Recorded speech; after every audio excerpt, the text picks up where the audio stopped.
สบายดีพี่น้องมัดสุขุทุกคนเด้อวันนี้อ้นจะมาทำป่นเห็ดหรือแจวเห็ดจ้าเห็ด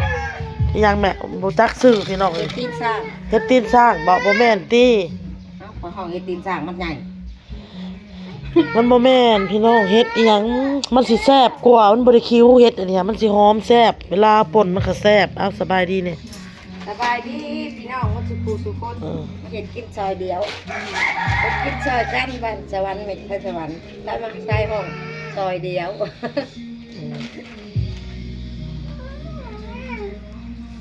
ไปติดมหาไซไปไหนหนึ่งไปอยู่มหาไซกันเดียวปิ้งพี่น้องปิ้งตำป่นแซ่บเพิ่นว่าก็ลองมึงเนาะอันนี้ก็ดอกพักพี่น้องสิลวกแต่ว่าปิ้งเฮ็ดปิ้งงั้นก็ตื่มทานลวกอันนี้มื้อนี้ก็ออกไปขายเครื่องคือเก่านั่นแหละพี่น้องแต่ว่าทำกับข้าวกินข้าวก่อนเนาะพี่น้องโอ้เด็กๆกับพี่น้องลุกขึ้นมากล้วยก็สุกแล้วเด้พี่น้องมาจีดแล้วตัดบ่มมื้อน่ะเนาะแต่มันอยากเป็นพี่อ่ะพี่น้องมากล้วยเบาเต้ปลูกพี่น้องหาก็ได้กิน2เครือพอตลาดได้ไข่มาแตะหนึ่งพี่น้องเพราะว่าอ้นซื้อมาสุดก่อนมันมดนะพี่น้องอย่าเฮ็ดลูกอย่าเฮ็ดมันสิตกแตกเนาะ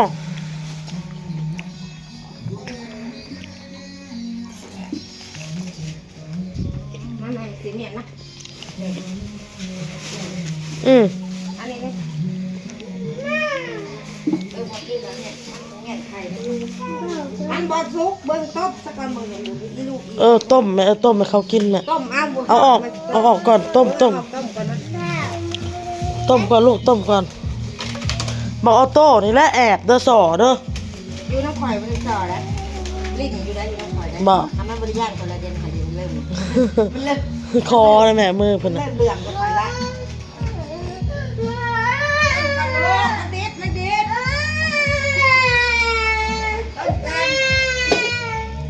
ต้มบ่ใส่มันจัดหนูเอานี่เอามันดิบมันบ้านได้สุกมันอยากเล่นแม่ตะเบิ่งเด้อนี่แล้วมันโตแตกมันเสียหายค่ะเสียหายหลายล้านระวังเจ็บคิงได้ตามใจมันหนาเฮาอยากถ่ายคลิปแม่มันแอบอยู่จะเสียงไห้มันมันได้ใจมันแหละแอบมันเห็ดมันใจปัดออกนะปัดออกเลยห้างก็บวมนี่นะพี่นั่นแหละจะปัดจ่ามะเพชรก่อนมะเขือเพื่อที่เรากินกับพี่น้องนะเพชรดิบอุ่นซื้อมาเพชรแดงจ่ามกับพี่น้องจ่ามสปนเฮ็ดนะพี่น้องเด้อ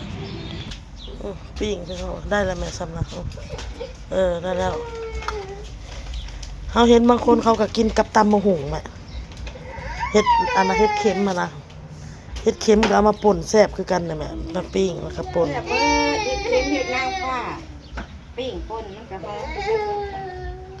เฮ็ดนางฟ้าก็แซ่บพอดีเลยแม่ลวกผักแล้วก็ต้มไข่ให้เขาเลยสิล้างผักถ่า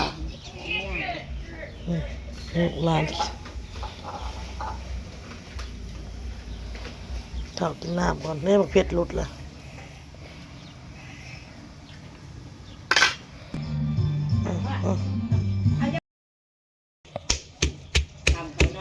แจ่วเห็ดพี่น้องจี้หอมแดงมาสิละกระบอกเพชร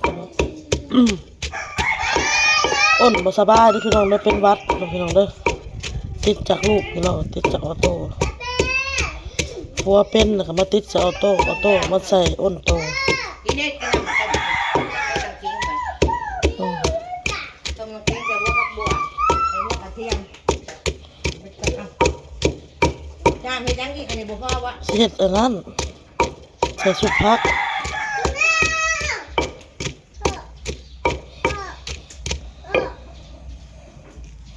อันนี้ใส่อันนั้นค่ะป่นเฮ็ดตัวนี้ค่ะตัวนั้นสิสุกพักตัวนั้นสิลวกพักสิเฮ็ดสุกพักพี่น้อง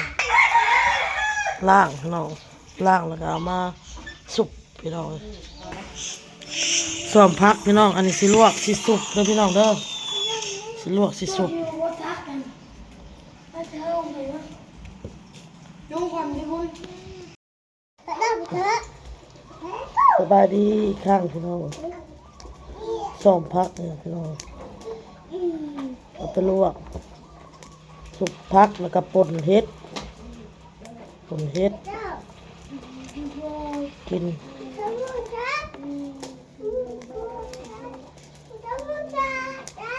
แต่ก่อนค่อยก็บ่ค่อยเฮ็ดกับข้าวกับน้ำพี่น้องแม่มาอยู่ก็เฮ็ดเลยบางทีแม่จิแล้วก็ยากลูกยากหลานเลยพี่น้องเขาก็ยากเฮ็ดเสื้อผ้าก็ยากซักพี่น้องข้าวกินน้ำแล้วก็สิไปเมียนมันอยู่บ้านนอนได้เรียบร้อยเฮ็ดน้ำของขายออกไปขายพี่น้องซ่ากระยามัน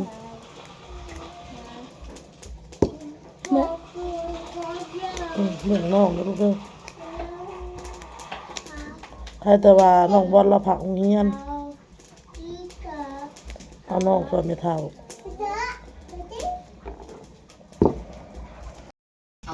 เนี่ยเรียบร้อยพี่น้อง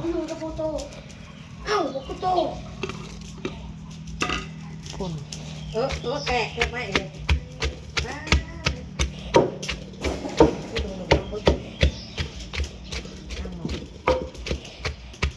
ตัวนี้เดี๋ยวบอกนะครับ ตัวนี้ก็สุกบ่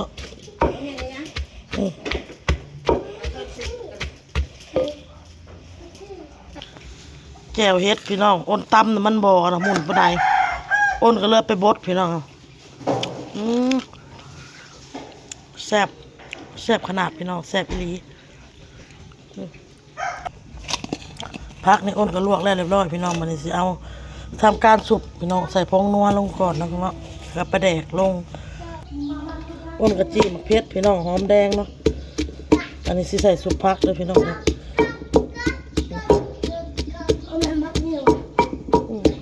ไปล่างไปลมขิงพี่น้องอันนี้มีหอมแดงพี่น้องผักเพชรจีขิงครับพี่น้องเนาะใส่กับสุกพักพี่น้องเด้อสุกพัก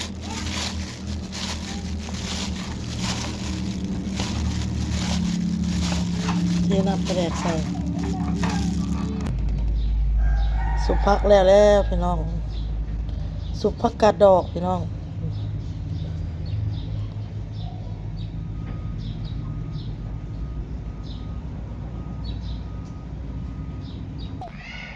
มาพี่น้องกินข้าวนำกันอาหารตื้นบ้านแล้วก็สุกพักกินกับมะเขือกับออโต้ตู้ไว้ทูก่อนไว้ทูหญ้าก่อนไว้ทูมะเขือมากเขือ